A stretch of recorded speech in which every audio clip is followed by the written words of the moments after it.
It's Music Through the Ages, Trends in Musical Engagement and Preferences from Adolescence Through Middle Adulthood. Study is by some doctors. I'll link it up in the show notes, obviously. And pretty fascinating. I can't even remember where I found this. I think I saw a conversation happening on Blue Sky and about how, a big reason we started this podcast is my passion to want to continue to stretch myself in the arts, and music is one of the ones that's the easiest one to engage with. So I often kind of get let down when I meet people or try to encourage people who haven't discovered new music to try new music as they get older, specifically middle age. And this kind of talks about that. Pretty interesting how they did the study and how they classified things. It says, while our engagement with music may decline, music stays important to us as we get older, but the music we like adapts to the particular life challenges we face at different stages of our lives. Can you see where this is going? Well, I'm taking it all in at the moment. I think so. I mean, I as you're talking, I'm internalizing it, and I'm already just within those few sentences feeling it. Like, yeah, I can see that. So the theory or the hypothesis they're kind of starting with is we come to music to experiment with identity and define ourselves, and then use it as a social vehicle to establish our group and find a mate, and later as a more solitary expression of our intellect, status, and greater emotional understanding. I thought that was neat. The depth of emotion for which we engage with music they predict will changes. And so they went through, and the way they classified, to keep it easy, you had to classify types of music, right? So they weren't going specific bands. They used the acronym MUSIC, MUSIC, to classify 5 categories. And it goes, it's category 1 is mellow, unpretentious, sophisticated, intense, contemporary. I won't go into those 5 categories, but you can guess what they are. I think intense makes sense. Like rock can be intense, rap can be intense. Even some pop and electronic music is intense. Yeah. So to get through it, so we go teenage and adolescence so they start there in that phase. As a teenager and adolescence, you're trying to establish identity, and music is a cheap and effective way to do this, to put your identity or help shape your identity. And so in that space, adolescence and teen years, obviously the focus tends to be on intense music of the 5 genres. Oh yeah.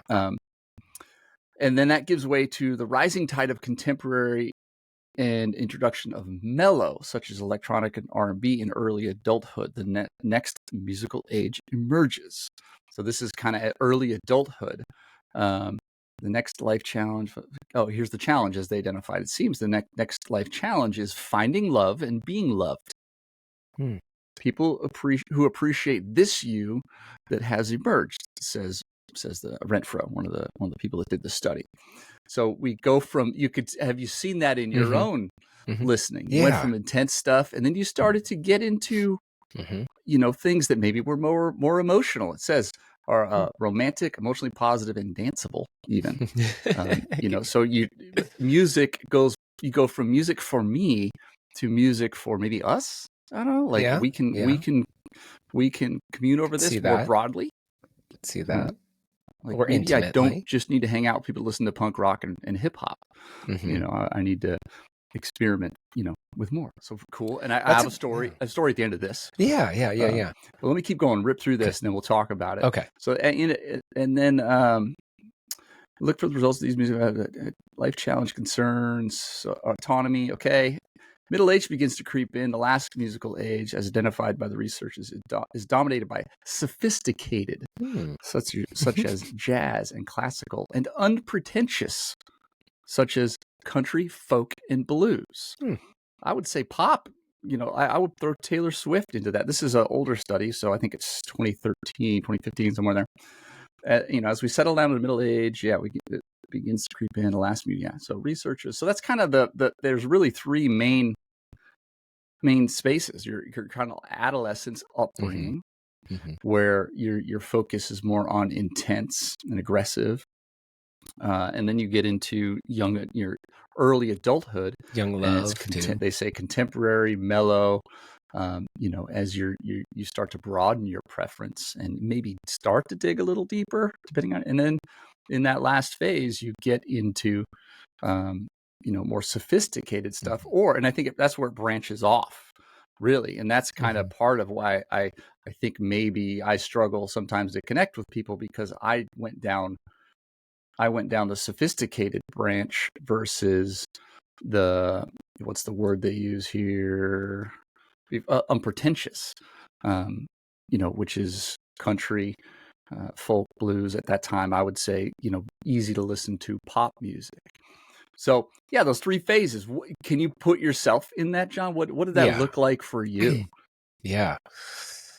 Man, I listened to what you just shared, and it goes through my mind that, I youngest sibling, and so music had a way of like being put on me by what my siblings were listening to. And so I would listen to what they listened to, although it didn't really register with me so much. Because you're the youngest. I'm the youngest. Yeah. And Same. so I remember, though, through my siblings, a discovery of music where it started hooking me, and then I'd find myself going back, putting headphones on, putting a CD in the player and listening to it, for myself. And I remember it being like Pearl Jam's 10 and Nirvana's Smell Like Teen Spirit, and even some like Doors albums and some Stairway to Heaven. I remember that. I feel like most white suburban Gen X boys went through a Doors phase. Yeah. Yep. Guilty as charged. That's me. I fall in that category. I represent the the majority. Like it was our first dabble into music that we thought was deep and meaningful, but as you get older, you just realize Jim Morrison was tripping balls and it meant nothing. Totally. I went through a Doors phase. But then, yeah, like I can see that mellowing out of music that related to my relationship. I was in a serious relationship in high school that ended up becoming like my high school sweetheart was, my wife. Yeah. So I don't know how that relates to everyone else, but for me, I went straight to that. Then, shortly thereafter, you weren't really in the game as a young adult. Yeah, exactly. Yeah. And so then children. So as I was listening to this progression of this study, I could find myself in each of these, acronym words. But the thing that I think that's interesting is a regression and a rediscovery of music through like childhood. So like, Okay. and what I mean by that is like, you put on like the little lullaby songs for your kids when they're young.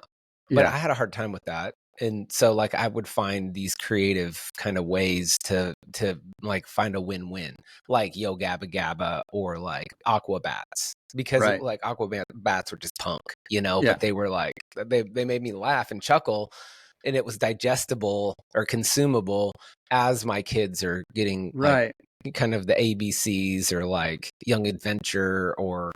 So then I think that kind of plays into this much larger conversation that I think you and I are having, and I'm discovering, of like the why behind what we're doing, of this disengagement of culture at right around this time for me. Like, because I made that shift to kids, and I started getting lost in that like music my wife and I can listen to.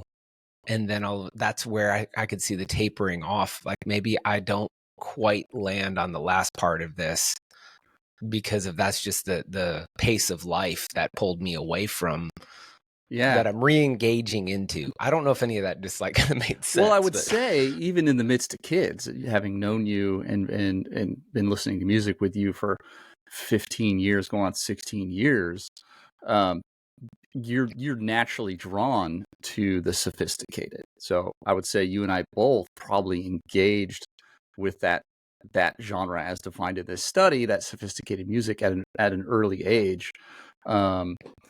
for different reasons. Maybe it's because we were younger. I think that might have, we were the youngest in the family.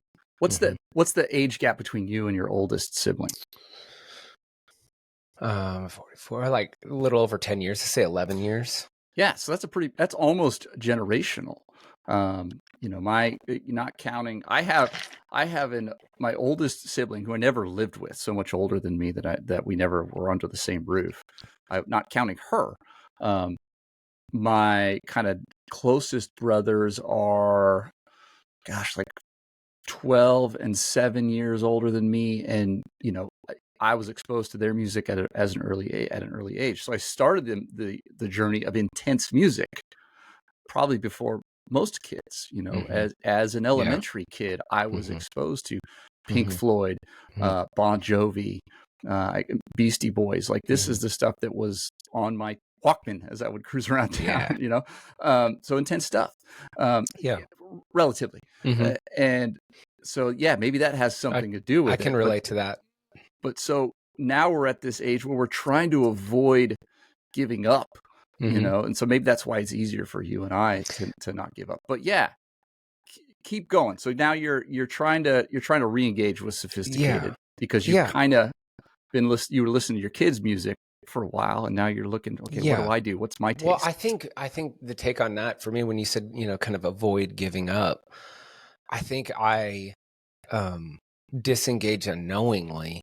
And what I'm coming to find within this is like getting back into music and the arts, like rediscovery.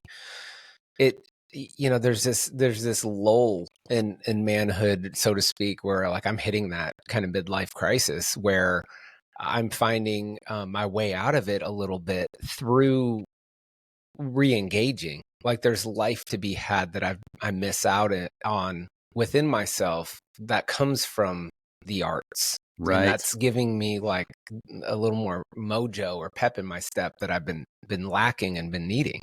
Yeah, it's the beautiful part of life. It's part of what makes it meaningful. But as we go into that third phase, kind of the two things it talks about, sophisticated branch, unpretentious branch, I've become okay with the unpretentious branch. I don't knowingly put on Taylor Swift, Chappelle Roan, country music. I don't intentionally put that on, but when it's on, I'm not like upset about it, or I'm not making fun of people who listen to that stuff anymore. Like when I was younger, like, oh, you listen to country, it's whack, but pop is lame. I listen to hard music or Radiohead, or I listen to bands you never heard of. You kind of, that part I've let go. I'm okay, with whatever people like, what they like, as I mature. But this got me thinking: has an artist transcended this life cycle of intense and then more mellow, connected, and then either gone fully sophisticated and tried to experiment, or gone the unpretentious route? That's what got me thinking, okay, is it an artist that's kind of followed this? That's a Can good you question. think of one offhand? Yeah, right off the bat, I'm thinking through that. I mean, do you have somebody in mind? I think it's common. I think when I look at the artists who've stood the test of time, a couple come to mind. One is Peter Gabriel, and I would also say like a Paul Simon, where they kind of a little bit out of order. They started with intense stuff. Peter Gabriel, early days with Genesis. Later Phil Collins took over. His So album it had some intensity to it. At least the big hits were like Big Time and that stuff. His hits were intense. There was deep stuff in there. That's one of my favorite albums. But then he kind of went. Both Paul Simon and Peter Gabriel went very experimental. They brought in like African beats, and for me, it was too pretentious for me. Like it cut me off. But I think there's one that's current. There's a musician right now who, even in the last 10 years, has kind of gone through this whole life cycle. I would say maybe Post Malone, right? That's who I'm thinking about. Absolutely. Yeah. He's gone the whole this whole arc in 10 years. His early stuff was You could call it hip hop. I think it was probably Mm-hmm. categorized as Mm-hmm. hip hop, and Yeah. it had some intense language, intense Mm-hmm. themes. Maybe sonically it wasn't intense, but it was, it was to the point where it was teenagers were listening to it, maybe college kids. Mm-hmm. Um, I was listening to it because of my kids, and so that his early stuff, I love that. Beer Bongs and Bentleys, that album. Yeah. And then he kind of got into, almost, kind of lovey relational type songs with Mm-hmm. like Sunflower, and those Like are really full chill, pop, like full yeah, pop. full pop. Yeah. And now he's gone fully Country. unpretentious with Yeah. country. Yeah. So he's kind of ticked all these boxes. He got the Mm-hmm. teenagers Mm-hmm. 10 years ago, and then he kind of grew with them into the kind of the middle, what's the emotional, romantic, Mm-hmm. positive, danceable Mm-hmm. stuff. Mm-hmm. And now he's going full, from a marketing standpoint, from a growing your fan base standpoint, this is the move. Yeah. Post Malone's killing Yeah. it. Mm-hmm. Yeah, and I think a big part of that is it feels genuine. Like he's doing it because he wants I to, believe and him. because it's like he's having fun with it. Like he's playing, like he's in full play mode where he's fully present within who he wants to be without, like he's proven himself. So at this point, like let's just do what I want to do that I have the most fun with. That's an honest expression of why I love music. Post Malone making music reminds me of Steph Curry playing basketball. Just a kid in a candy store, having fun, making music. It's pretty good. It's listenable. You can't be mad about it. Yeah, if he misses terribly misses a shot, it's completely forgiven. Yeah. So, no, my journey was pretty. One thing I like to say about I thought it was cool, where I thought it was interesting, at least, or cool, when he was talking about that kind of early adulthood, where it's finding a mate and find someone to love and to be loved. Where my wife and I connected over music. The first time we got together and talked, it was about music. That's awesome. I'd given her a ride in my car, and I literally, my CD connected through the tape player. This has got to be 98 maybe. Uh-huh. And was it like the cassette you had to push in with the cord that comes out? So for the younger folks, you had a CD player that was portable with headphones. You could walk around with it. Cars, especially I had a 1985 Dodge Aries K car, didn't have a CD player, but it had a tape deck, and so you'd put this tape in there that would translate the CD. It would play through the stereo via like that. an aux cord to your phone. So that was the aux back then. But it went to your CD player. Yeah, and so I pulled out Cake's album Motorcade of Generosity. And at the time, in the moment, I had grew up in Sacramento, and this is a few years into college, so I'm still, my upbringing music is still from Sacramento, and I was like, this is one of my favorite songs, and I played her Jolene off of Cake's first album, which is, to this day, is still one of my favorite songs. But the first track I played for my wife, really cool. But yeah, neat study. That'll be linked up in the show notes. The Musical Ages of Modern Man: How Our Taste in Music Changes Over a Lifetime.